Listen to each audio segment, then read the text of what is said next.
কোনোদিন জোটে না, কোনোদিন খাই, বিদ্যুৎ জল খেয়ে মুড়ি খেয়ে শুই। আপনার সমস্যা কি? সমস্যা আমার হয়েছিল প্রথমে স্ট্রোক হয়েছিল। কি হয়েছিল? স্ট্রোক হয়েছিল, প্রথমে স্ট্রোক হয়েছিল। আচ্ছা, সেই থেকে এই পর্যন্ত এই চলছে। এইভাবে চলছে না? কত বছর আগে? এই ধরেন 8-10 বছর আগে। এখন এইভাবে চলছে। ওষুধ ওষুধ কোনো পালা নেই। ওষুধ খাচ্ছেন না? কি কোথায় পাবো বলুন? ও ওষুধ কোথায়? আজকাল তো যে কোনো ওষুধ বলুন, যে কোনো টাকা বলুন, ওষুধের পয়সা চাই। আয়ুর্বেদিক ওষুধ খান, পয়সা লাগবে। অ্যালোপ্যাথি খান, ওষুধ পয়সা লাগবে। হোমিওপ্যাথি খান, পয়সা লাগবে। আমাদের চারপাশে এমনি দাদা।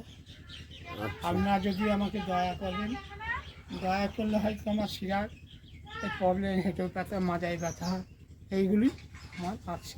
তারপরে চলতে পারে। ওই সময় যাই, ভাঙচুর লাগে, পড়ে যাই।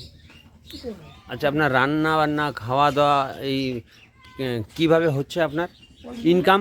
এমনি ওই তো বললাম, হ্যাঁ, বাসা বাড়ি কাজ করে, বাসা মানে পরে বাড়িতে কাজ করে? পরের বাড়িতে কাজ করে, কোনো রকম দুটো পয়সা ইনকাম হয়। আচ্ছা কাকিমা, আচ্ছা বলছি কাকিমা পরের বাড়িতে কাজ করে? হ্যাঁ, পরের বাড়ি কাজ করে। ওই সকালে যায়, 9-10টার সময় চলে আসে। কেন আমার তো প্রত্যেক সব তাও নাড়াচাড়া, তাও কত কি পায়? ওই মোটামুটি ধরুন 2000 টাকা, 2000 টাকা সংসার চালাতে হয় পুরো মাস? পুরো মাস চলতে হয়। যাক, দেখছি এই ভিডিওটা করলাম, এটা আমি ইউটিউবে ছেড়ে দেবো। আশা করি আপনাকে কোনো সহৃদয় ব্যক্তি আপনাকে সাহায্য করবে। সেটা তো আপনার উপর নির্ভর করবে। আর অবশ্যই আমি আপনার কোনো ফোন নম্বর নিয়ে যাচ্ছি, সেই নম্বরে আপনার ওই নম্বরেই ওরা টাকা যদি পাঠিয়ে দেবে, ঠিক আছে?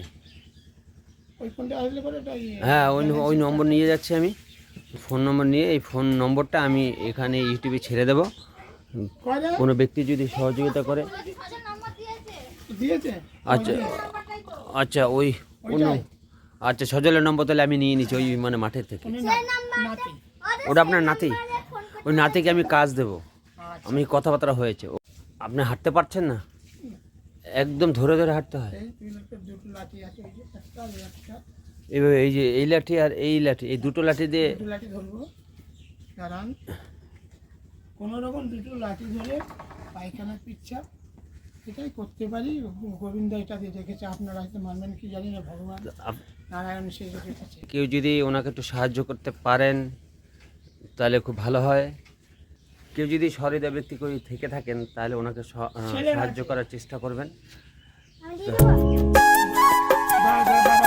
ও পুরো ভাঙা ঘর, সংসার কিছুতেই চলছে না।